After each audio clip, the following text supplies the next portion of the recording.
Hello everyone, welcome to Toyin Talk. Lagos school where fees are paid with empty plastic bottles. Parents' inability to pay 6,000 school fee rise to idea, says proprietor. Indigent kids. It has helped us to keep our dreams alive. Stay away from crime. Many indigent children and potential recruits into deadly gangs in Ajegunle, part of Lagos State notorious for crime activities, are finding meaning in life working as agents of environmental change. They are working against improper disposal of plastic bottles, which is said to be affecting women populations, the ecosystems, and invariably worsen global environmental crisis. The kids, aided by their parents, gather plastic bottles and hand them over to their school's authorities, which accept them as part of full payment for their school fees. The idea was mooted by the proprietor to give them access to education. A 15-year-old Musbah was cited with his enrollment in a public school in Ajegunle area of Lagos. His excitement derived from the realization that his enrollment would automatically remove him from the army of out-of-school children loitering around the community and serving as tools for criminal elements. But the excitement fizzled out in a space of time as he was scared by some ugly experiences he had with some of his schoolmates. I was not happy with the public school that I was attending because there were many bad boys there, he said as he began the disturbing story of how he later quit the school untimely. They, quote right now, the students used to join bad gangs. They always fought, and while going home, they would be stealing from traders. I was in that school for 2 years before I lost interest in it. Rather than open up to his father about his predicament, Musbah kept his pains to his chest and was dying in silence. In the circumstances, transit became inevitable. He said, I would always dress up as if I was going to school, but I would not go. Instead, I would roam the street until closing time and go back home because I had lost interest in the school on account of the activities of the bad boys. With time, Musbah completely gestioned his education, joining a league of young boys aimlessly roaming the streets of crime-infested Ajegunle. Our neighborhood is notorious for all manner of vices. Very often, you should see young boys snatching bags from passerby and extorting money from traders. They beat and stab anyone who resists them. But even as he wandered around, a longing for formal education remained undying. Fortunately, lucky smiled on him during one of his aimless movements. He said, I was passing in front of Moritz International School one day when I saw a man who happened to be the proprietor. I told him that I needed help. I told him that I wanted to go to school and that he should help me. I had no money for school fees. My father also didn't have money to pay. The proprietor asked if I would be coming for lessons, but I said no, that I wanted full-time education. After listening to me, the proprietor agreed to give me admission. He discussed my plight with his friends who bought books and uniforms for me.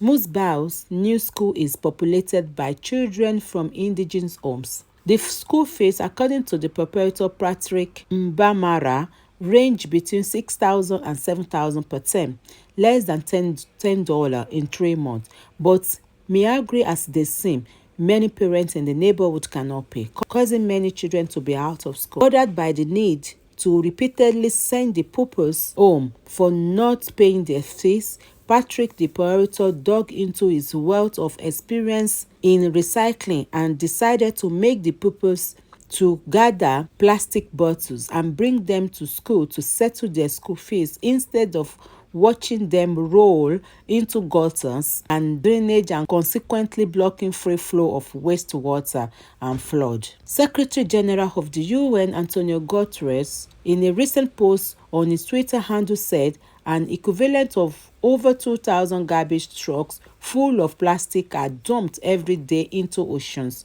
rivers, and lakes. When we recycle plastic bottles, we also prevent them from distributing to pollution, where they leach harmful chemical into the environment. Patrick's idea of ridding the environment of plastic, recycling them, and using the proceeds to settle people's school fees has not only helped the environment, it has also helped to sustain Musbau education and that of numerous others in the school. He said, I keyed into the school's program of ridding the environment of plastic bottles because it prevents those rubbish from entering and blocking our gutters. Although I am on scholarship, I still gather plastic bottles to support others who need them to pay school fees and reciprocate the kind gesture of the school. I also do it for the good of the environment and also to prevent other children from taking to the streets and experiencing what I went through. Asked how his colleagues in his former school reacted seeing him in the new school, Musbau said, when my colleagues in the school, in the public school, heard about my admission here, they started laughing at me. They said I was a fool, wondering why I would leave a public school for a private school. They also mocked me for picking plastics. But I know what I am doing. Apart from coming to school, I am also an apprentice in a furniture making workshop. 10-year-old Rodiat is another people whose educational dreams have been helped to come alive with using plastic waste to settle school fees. My parents pay part of my school fees and the school authority use the plastic bottles that they bring to school to settle the other part, she said. From picking plastic bottles from our immediate environment with this help of our parents to settle our school bills, Rodiat has grown into an activist, advertising people against indiscriminate dumping of bottled water plastic on the road or waterways. She said people drop plastic bottles indiscriminately on the road after using them. I pick them up whenever I see such. People mock me when they see me picking the plastic bottles. They think I am selling them because we have no money to eat. Some of those mocking me are out of school and they have never deemed it necessary to do what I am doing to have access to education. There are many of my peers in my community who are out of school. They help their mothers to hawk various items. Rattled by her brilliance, Rodiat said many of her out-of-school friends come to her on Fridays to tap from her knowledge. She said, we have a space at the back of our house every Friday. These out-of-school friends gather at that opening space in our house for me to teach them. I teach them using the knowledge I acquire in school. One of the parents during last Christmas period gave my mother some money to buy things for me in appreciation of what I am doing for the daughter. There are many homeless kids in our neighborhood. Some of the girls have been impregnated and are now loitering around the street. It is an eyesore for me. I have promised my mother that I will not be like those girls. The practice of using plastic to settle school fees appears to have engendered the spirit of kindness among the peoples.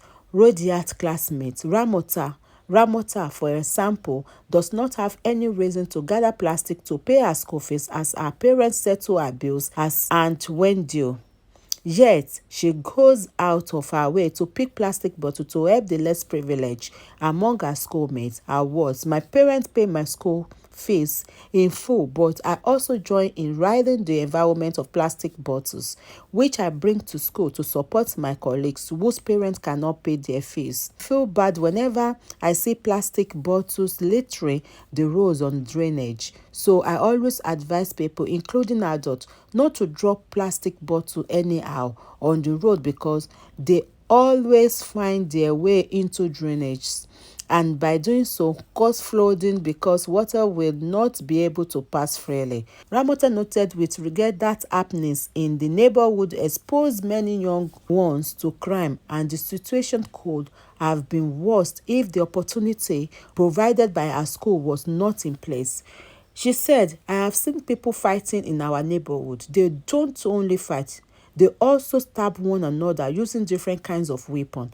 Many of them are out of school, and I don't want to be like them or like the girls walking about aimlessly. Basit, a 10-year-old primary 4 pupil, said, but for the arrangement put in place by the school, he would have been at home by now, helping his mother to wash clothes and selling in the shop. The young boy and his siblings are among the crop of children in the area that picking plastic bottles has helped to access education. My siblings and I are schooling here. Our parents pay a part of our fees, and the school uses the proceed from the plastic bottles we bring to clear the balance. This has helped us to have access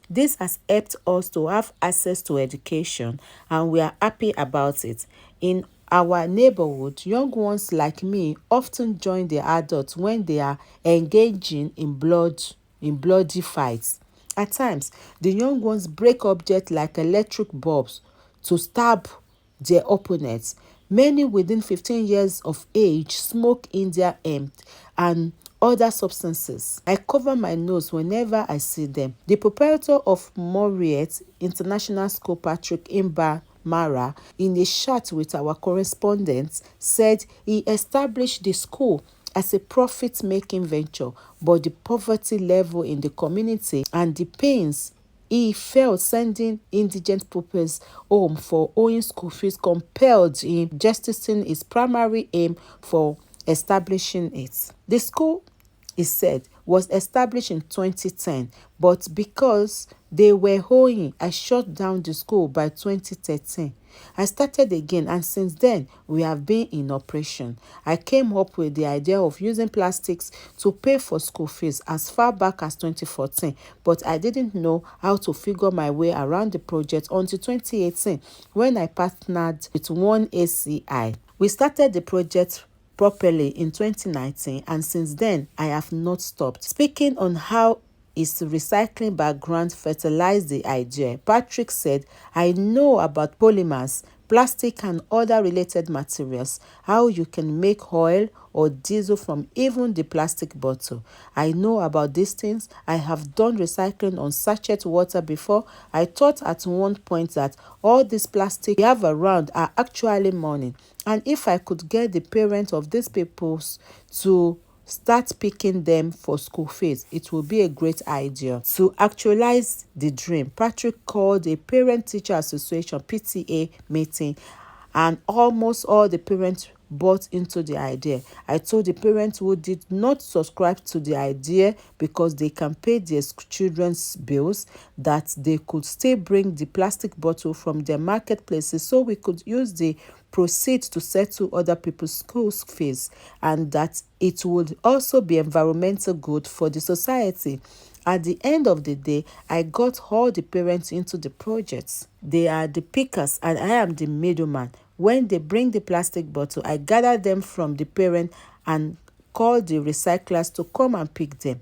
Whatever numbers of plastic they bring, I weigh and record the value against their names and school fees. Whatever is the balance, they would have to decide whether they want to pay it with recyclables or with cash. I accept any of that to help them continue with their education. Asked if the school offers quality education with the amounts being paid as school fees, Patrick said, our fees are affordable, and that does not mean that we are not offering standard education to the pupils. We do offer them standard and quality education. We try to test our quality by attending quiz and debate competition to see how well our pupils are doing compared with pupils from other schools.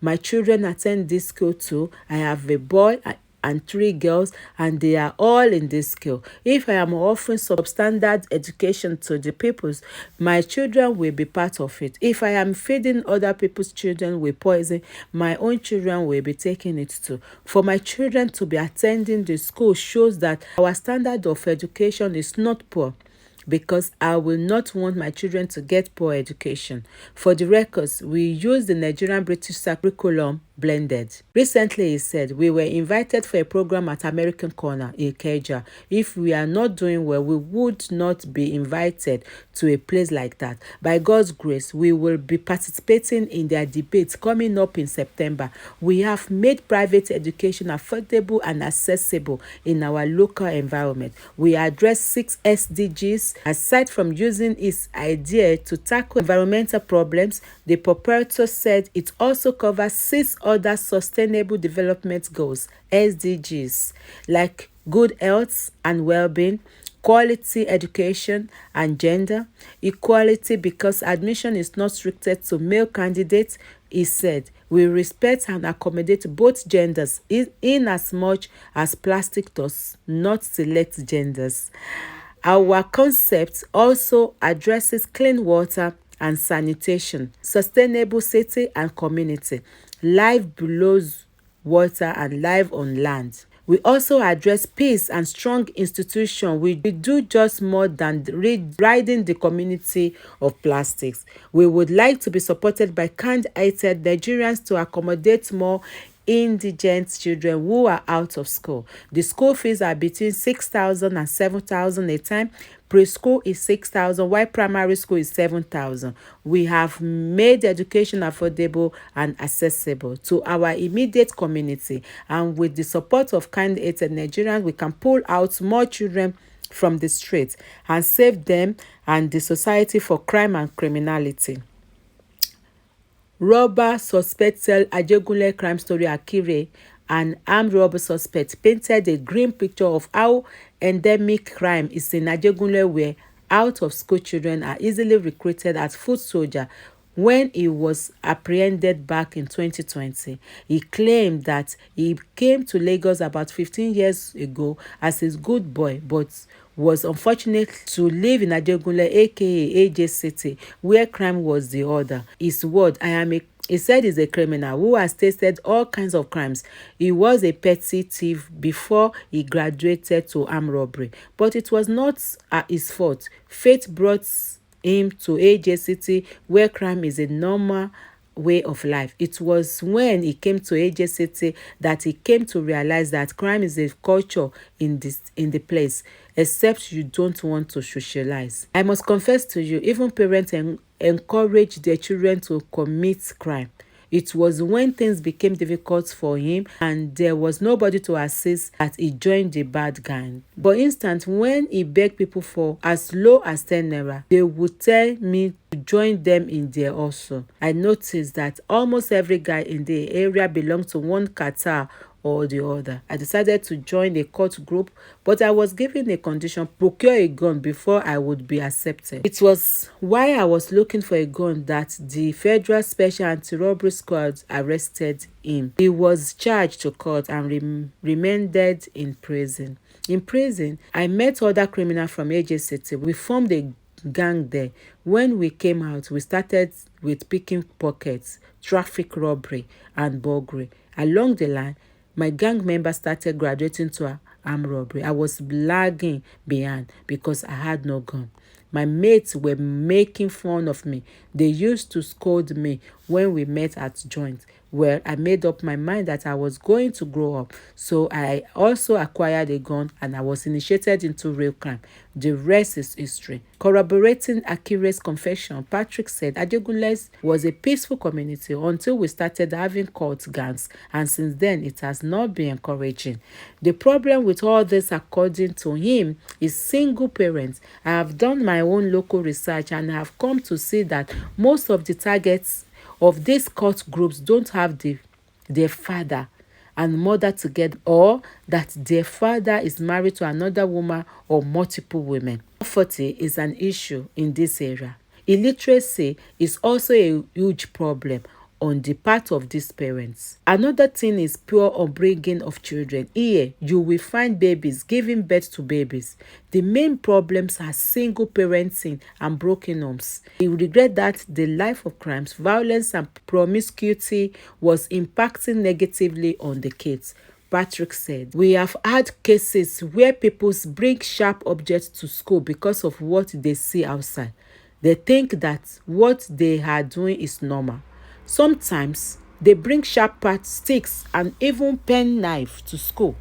But because we keep eagle eyes on them, we spot them and take the object away from them. It is not that it happens every time, it only happens occasionally. But it is not even supposed to happen in the school environment at all. If I am able to pull out these children from being lured into social vices, we have invariably contributing to the peace of Ajegunle. One of our pupils was prone to becoming a street boy, but I have succeeded in pulling him away from becoming that. Effect of plastic on environment humans in line with what is being done in the aforementioned Ajegunle school. The report suggested recycling of plastic as one of the ways of attacking the problem posed by plastic pollution. It states recycling is a process that turns waste into new resources, and plastic water bottles have enormous potential.